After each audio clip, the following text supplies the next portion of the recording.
Halo semuanya, selamat datang kembali di Fakta Film. Kali ini Fakta Film akan merekap alur cerita film dari tahun 2014 yang berjudul Oh Thomas. Film ini bercerita tentang seorang pemuda bernama Thomas yang memiliki kemampuan dapat melihat arwah yang tewas dengan cara tidak wajar. Dengan kemampuannya tersebut membuat Thomas menjadi incaran makhluk alam baka yang suka dengan kejahatan. Mereka menganggap Thomas selama ini telah menghalanginya dan berniat untuk menghabisi nyawa Thomas. Dengan sebuah ending yang memiliki plot twist sangat mengejutkan, film ini akan membuat kalian penasaran, tegang, dan juga bersedih. Jadi apakah yang sebenarnya terjadi dengan Thomas? Mari kita ulas alur cerita dari film ini. Kami ingatkan kembali kepada kalian semua, apa yang akan kami sampaikan ini adalah sebuah spoiler film. Buat kalian yang tidak masalah dengan spoiler, seperti biasa pakai handsetnya, dekap gulingnya, dan mari kita mulai ceritanya.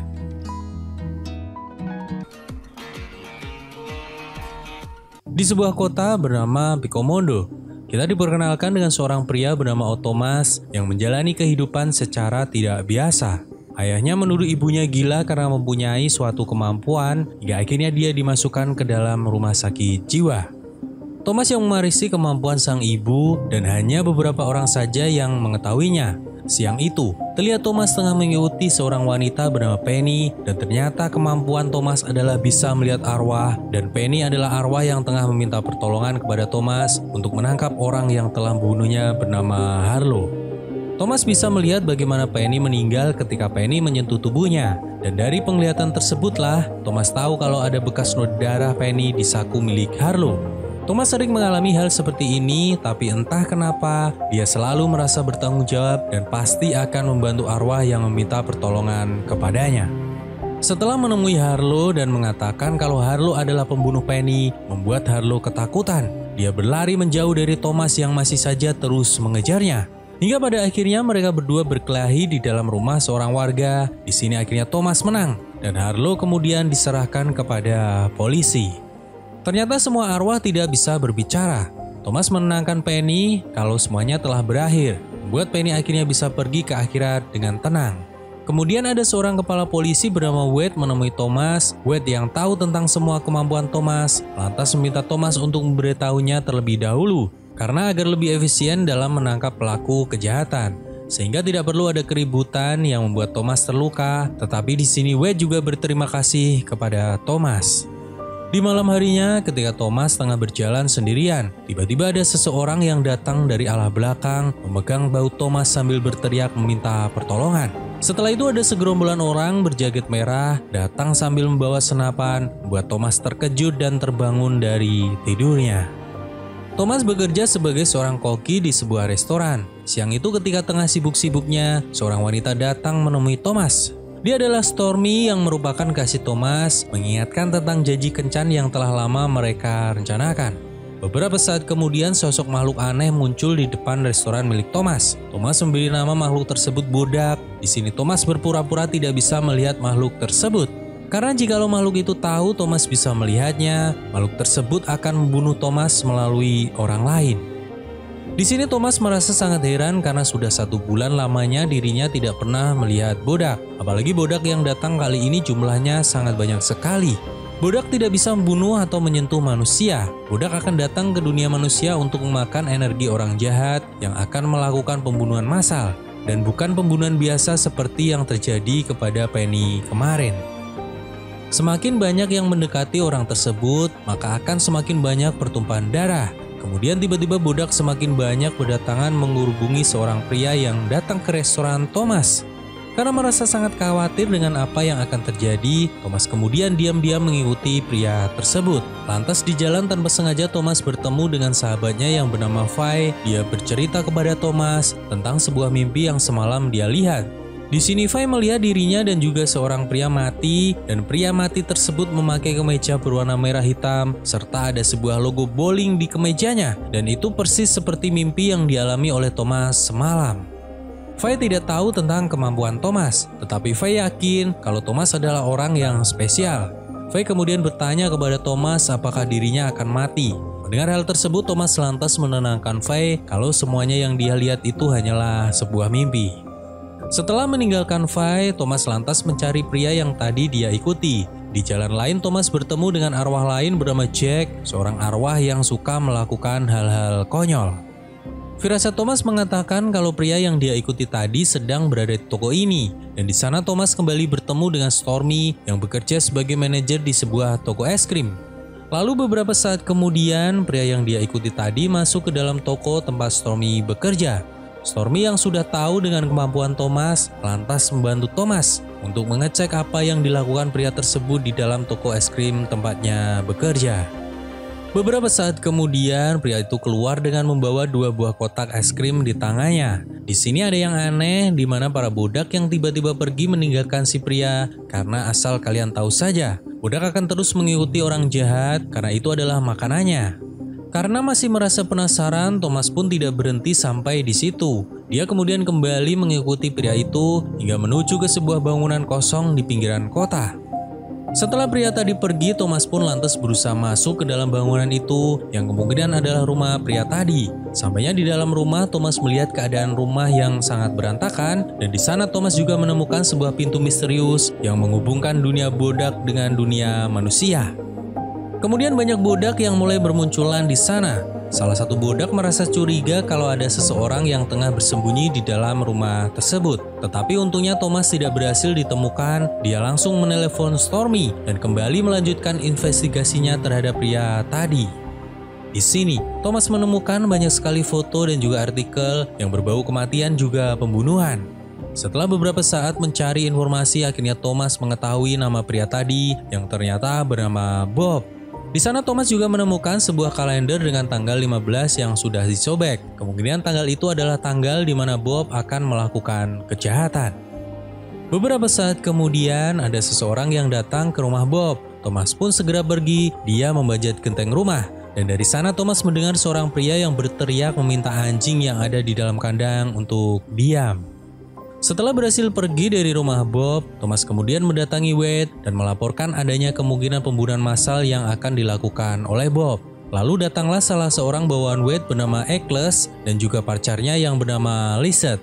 Selagi Wade meminta Eccles mencari informasi tentang Bob, di sini Lizette terlihat berusaha menggoda Thomas, tetapi Thomas tidak tergoda karena dia hanya mencintai Stormy. Kemudian Wade menemui Thomas kembali dan mengatakan kalau dirinya tidak perlu lagi untuk mencurigai Bob. Semua catatan kriminalnya bersih dan Wade pun bilang tidak usah terlalu memikirkannya. Sesuai janjinya, Thomas pergi berkencan dengan Stormy di atas menara gereja.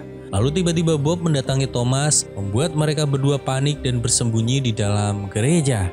Namun, akhirnya Bob menemukan mereka berdua. Thomas pun segera menelepon Wade untuk segera mengirim polisi ke gereja untuk menangkap Bob yang tengah merusak fasilitas gereja. 3 jam lagi tanggal 15, dan jika tebakan Thomas benar, Bob akan melakukan pembunuhan massal esok hari, membuat mereka harus segera bertindak cepat untuk mencegahnya. Thomas kemudian menemui seorang pria bernama Oz untuk mengambil sebuah kalung baja. Setelah itu Wade menemui Thomas dan mengatakan kalau gereja memang benar-benar hancur, tetapi anehnya mereka tidak menemukan sidik jari milik Bob. Singkat cerita, Thomas dan Stormy akhirnya sampai di Green Bowling. Ketika Thomas masuk ke sana, dia tidak menemukan karyawan memakai kemeja seperti di dalam mimpinya. Mimpi yang dia yakini sebagai pertanda berkaitan dengan Bob dan sepertinya itu bukanlah tempat pembunuhannya. Tetapi, tiba-tiba semua karyawan di sana berganti baju dengan kemeja merah hitam dan Thomas lantas segera memberitahu Wade tentang adanya kemungkinan lokasi pembunuhan di Grand Mount Bowling. Wade pun segera mengirimkan anak buahnya yang bernama Werner. Werner bertanya kepada Thomas kenapa dia mencurigai Bob. Thomas pun segera menjelaskan kalau beberapa jam yang lalu Bob sempat menyerangnya. Setelah pembicaraan itu, Stormy yang merasa penasaran dengan sebuah tato di tangan Werner. Namun di sini Werner menjelaskan kalau tato di tangannya itu bukanlah apa-apa. Beberapa saat kemudian, Thomas dan Stormy pun segera bergegas pergi ke rumah Faye. Di sana Thomas ingin tahu lebih banyak tentang mimpi Faye tempo hari. Faye pun kembali menceritakan di dalam mimpinya ada gemuruh suara supporter bola, pancuran air, lampu kelap-kelip, musik anak-anak, dan banyak sekali mayat yang berserakan. Ketika Thomas mengecek anak-anak Faye di kamar, Thomas menyarankan Faye untuk segera pergi dari rumahnya dan jangan pernah kembali ke tempat bowling karena sangat berbahaya. Di dalam perjalanan, Thomas menjelaskan kepada Stormy mengapa dirinya meminta Faye untuk pergi dari rumahnya. Sebab di dalam rumah Faye tadi dirinya melihat Bodak yang mencium anak-anak Faye, karena Bodak juga suka mencium bau orang-orang sebelum mereka meninggal.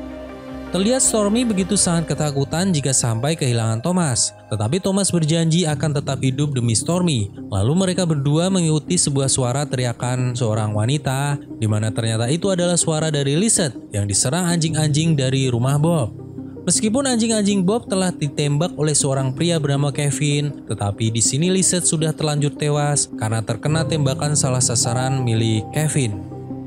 Ketika para polisi datang, para polisi itu menyimpulkan kalau ada tanda-tanda Lizette telah disiksa oleh seseorang terlebih dahulu sebelum dirinya tewas diserang oleh anjing Bob. Thomas kemudian menambahkan kalau dirinya pernah melihat anjing-anjing tadi di rumah Bob. Dan karena hal itulah, Wade langsung memerintahkan anak buahnya untuk segera mencari keberadaan Bob yang dicurigai telah menyiksa Lizette.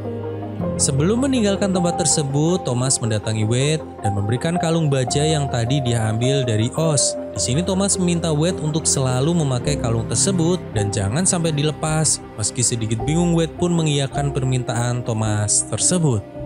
Sampainya di rumah, Stormy merasa ada yang mengganjal apa hubungan kematian Lizette dengan Bob.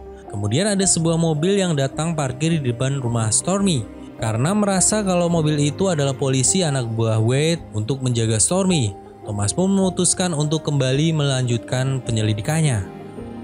Tetapi sampainya di rumah, Thomas merasa ada sesuatu yang aneh. Dia menemukan sebuah pistol yang tergeletak di lantai dan ketika memeriksanya, Thomas menemukan Bob yang telah tewas terbujur kaku di dalam sebuah bak mandi. Thomas sepertinya telah dijebak oleh seseorang.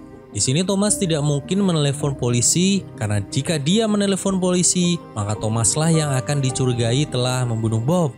Melihat keadaan Bob yang sepertinya telah meninggal cukup lama, membuat Thomas bertanya-tanya lalu siapa sebenarnya dalang dari kejahatan pembunuhan yang akan terjadi nanti. Kemudian, dia mengingat perkataan Wade saat memeriksa gereja tadi, di mana Wade mengatakan bahwa tidak menemukan sidik jari Bob dan artinya yang melakukan pengerusakan gereja itu adalah arwah Bob karena Bob telah dibunuh sejak saat itu. Thomas kemudian membawa mayat Bob untuk disembunyikan sementara waktu. Saat Thomas pergi ke kota kembali, ada ribuan bodak yang berlalu lalang ke sana kemari. Kemudian di tempat lain, Wade ditembak oleh seorang misterius di rumahnya sendiri. Meskipun kondisinya sekarang kritis, tetapi kalung baja pemberian Thomas kemarin berhasil menyelamatkan nyawanya. Karena kasus ini sangat berbahaya, Thomas minta Stormy untuk berdiam diri di rumah.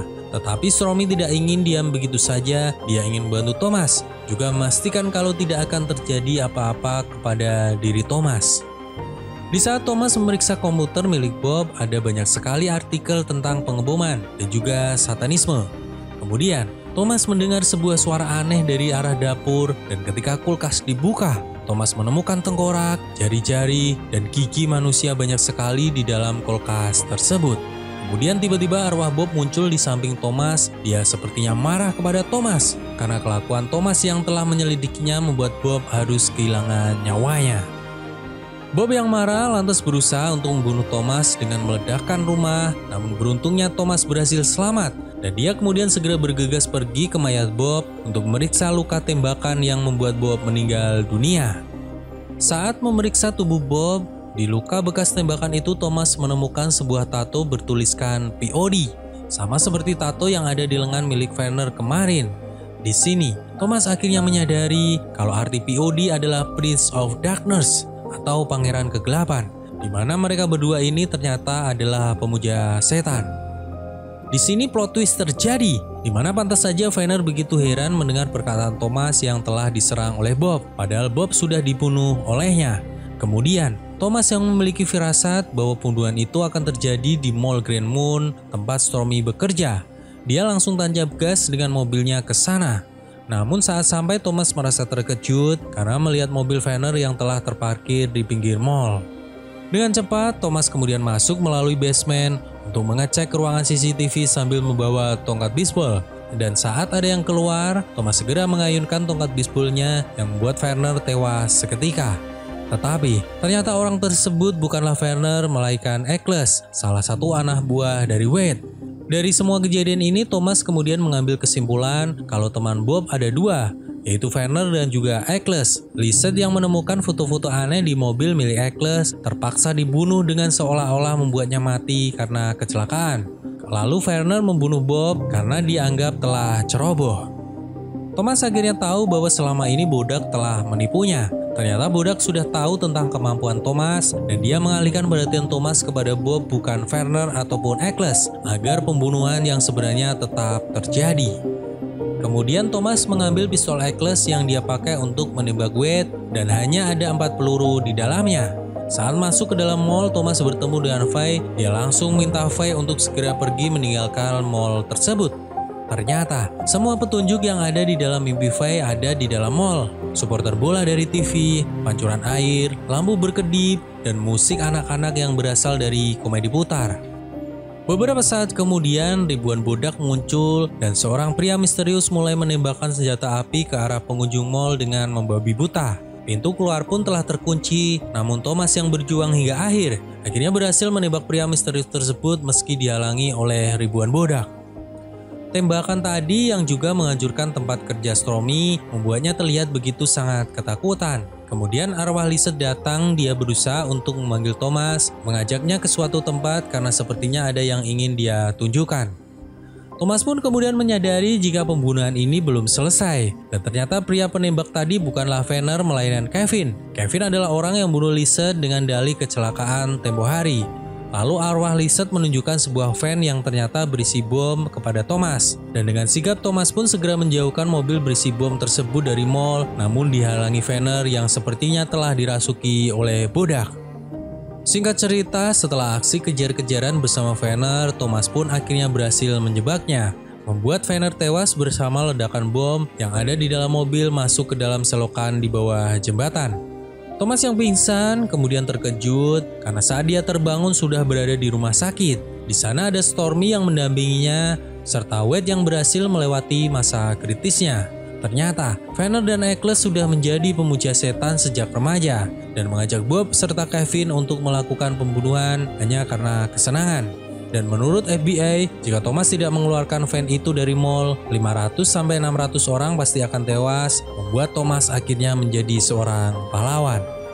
Wade dan istrinya kemudian mengantarkan Thomas ke sebuah rumah agar bisa menikmati hari-hari bersama Stormy dan melakukan apapun yang mereka mau. Lalu, sebuah plot twist kembali terjadi. Stormy ternyata terkena tembakan ketika dia berada di toko es krim kemarin. Thomas selama ini belum bisa menerima kenyataan pahit ini, sehingga selama ini wanita yang menemani hari-hari Thomas adalah arwah Stormy. Kemudian Wade meminta Thomas untuk merelakan kepergian Stormy agar Stormy tenang di alam sana, dan film ini pun usai. Setelah menonton film ini, banyak hal yang berkecamuk di dalam perasaan Mimin. Entah Mimin harus takut dengan semua adegan pembunuhan, juga hantu yang ada, ataukah Mimin harus bersedih dengan akhir cerita yang sangat menyentuh. Banyaknya plot twist yang terjadi cukup membuat Mimin senang, dan Mimin tidak ragu-ragu untuk merekomendasikan film ini untuk kalian tonton. Secara keseluruhan, kami berikan nilai sebesar 8,0/10 dari keseluruhan alur cerita yang tersaji sepanjang film ini berlangsung. Terima kasih buat kalian semua yang telah mendengarkan alur cerita film ini dari awal hingga akhir. Buat kalian semua jangan lupa jaga kesehatan dan sampai jumpa lagi di cerita film selanjutnya.